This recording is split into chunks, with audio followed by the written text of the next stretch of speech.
So when it comes to different types of flooring that you want to put in your van build, there's a few options, and we want to lay that all out in this video because there's a lot of videos out there, but it's mainly people going on about just the one that they did for their van. So we're going to do a little bit of comparison, and then we're also going to go on about the one that we chose to install and show you how we installed it. Before we go on about the different types of flooring, first of all, you're going to need a subflooring down. This is made out of plywood, and we use 9mm thick plywood for this, and this is so that you can still put screws down, which is going to attach the furniture to the subflooring. Then to attach that layer of plywood down to the actual van, you're going to need beams. We ran these beams in between the ribs of the van and then put insulation in between it. We wanted to save a lot of space here because it's quite a small van, so there's different options here that you can go for. Most people use 25mm thick insulation, but we use 12mm thick insulation and expanding foam just to make it as level as possible, whilst probably saving about another 12mm. 12mm thick insulation is quite thin, and hopefully it will still do something for us, but we don't think it's as important on the floor to have that much insulation. Let us know if you think it's any different. So if you've got to install your subflooring, you can buy it as a kit already cut out with the wheel arches for your specific van, or you can buy the plywood and do it yourself. We did it ourselves and it worked out, but it is quite long and tedious, so you might want to do it otherwise. So if you've already got your subfloor down, now you've got a flat surface to attach the floor that you want to and all the furniture, and then you are good to go for the different types of floors. On a little side note, this is our first van build and we have already installed our floor, so we will try and remain as impartial as possible and give you as well-rounded view on each one as we can. So let's move on to the different types of floors you can have and see if this affects your choice. Finding out the price for each one has been quite difficult because obviously it varies from company to company and lots of places have deals on, so we've done our best to provide you with our rough estimate. We will then also compare the application process of each one after we've done this section. The first one we're going to start with is Hardwood Floor. Now this is the most expensive one, starting from about £35 upwards per square metre. A lot of places would have clearances on as well, so you've just got to shop around to find some cheaper options. Wood is obviously a natural resource, so depending on where it's sourced from will depend on how environmentally friendly it is. Reclaimed wood is also becoming a lot more popular now, so that's obviously a lot better sustainability wise and is also a little bit nicer on your wallet. Wood floor is incredibly durable, but it also weighs quite a bit. So in a van, more weight means more fuel needed. So this is definitely something to consider. It also has quite a finished or rustic look. So if this is something that you like, then this might be the floor for you. The next choice is laminate flooring, and you can get this as a wooden look, or there's many other options as well. That's probably why it's one of the most popular choices out there. The durability is also on a par with wood, and sometimes if you spend a little bit extra money it can be even better. Environmentally it can actually be better than wood because it uses less of the actual natural resources. Comparing laminate and wood, there's definitely going to be a feel difference, so that might be something you want to consider. Also, laminate doesn't hold its heat as well. Laminate flooring is going to cost about £20 per square metre, and if you're looking at buying laminate flooring, sometimes vinyl comes up, so you do just have to be aware to make sure that you're buying laminate and not vinyl. And now we'll talk about vinyl.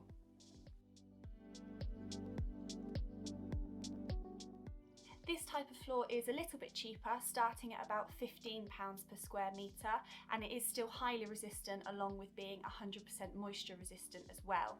Like laminate before, there's lots of different aesthetic options you can choose from, and it's still very lightweight. It's also very durable, and lots of types of this flooring nowadays have an extra wear layer on it that is resisting to scratches and stains. However, definitely in our opinion, it's not as good for the environment or your health. So if you are equally as focused on the environment, it's good to note that it's not biodegradable, and it's also a high pollutant due to its metal content.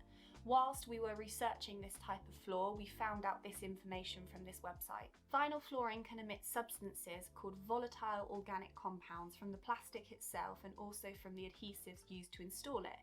It can also contain toxic byproducts and additives that can contribute to illness and allergies, as well as being a health hazard. Vinyl flooring can also leak chlorine and carcinogens, and also softeners known as filthalates when cleaned, and these can be emitted into the air, attaching onto dust, causing airborne distribution. next choice of flooring you can go for is bubble flooring. And if you wanted to stay away with vinyl flooring because of these, then you may want to stay away from bubble flooring, but only if it's synthetic. If you still want to go for bubble flooring, then you have the choice between natural and recycled, and these are much better for the environment and your health. The weight of this flooring isn't as much as wood, but it's still not the lightest option, so there's still something to consider.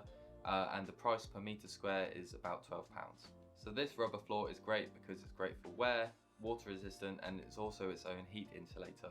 That's why I could see it as a boot in bigger vans, and I think we're going to use it in our back step along with our floor that we went for, which is Cork Floor.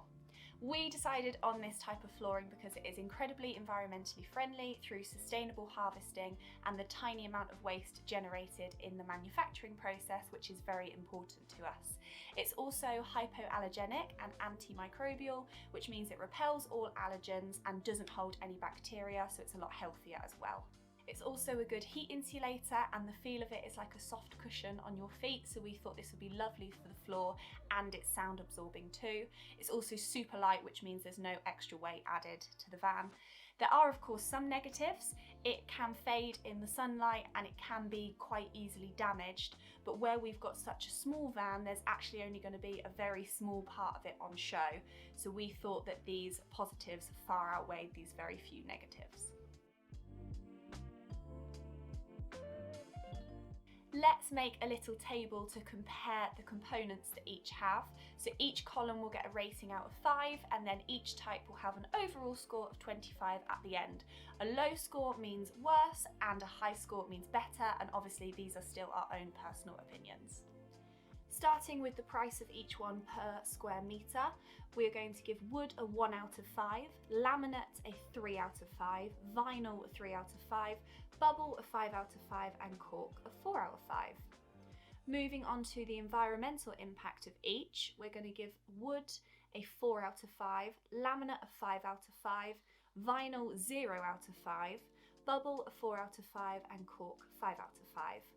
Next we have wear over time, with wood at 4 out of 5, laminate at 4 out of 5, vinyl at 4 out of 5, bubble at 5 out of 5, and cork at 2 out of 5.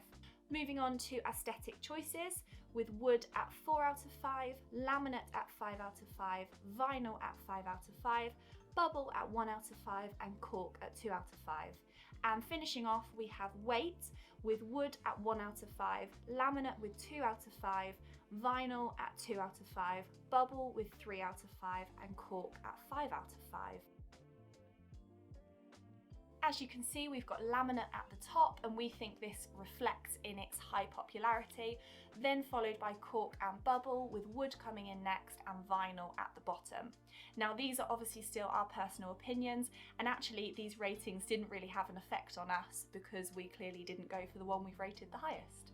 We really hope this was useful. One last thing to go over is the application process of each one, which could change your opinion entirely, but we feel if you really want something in your van, then you will make it work no matter what.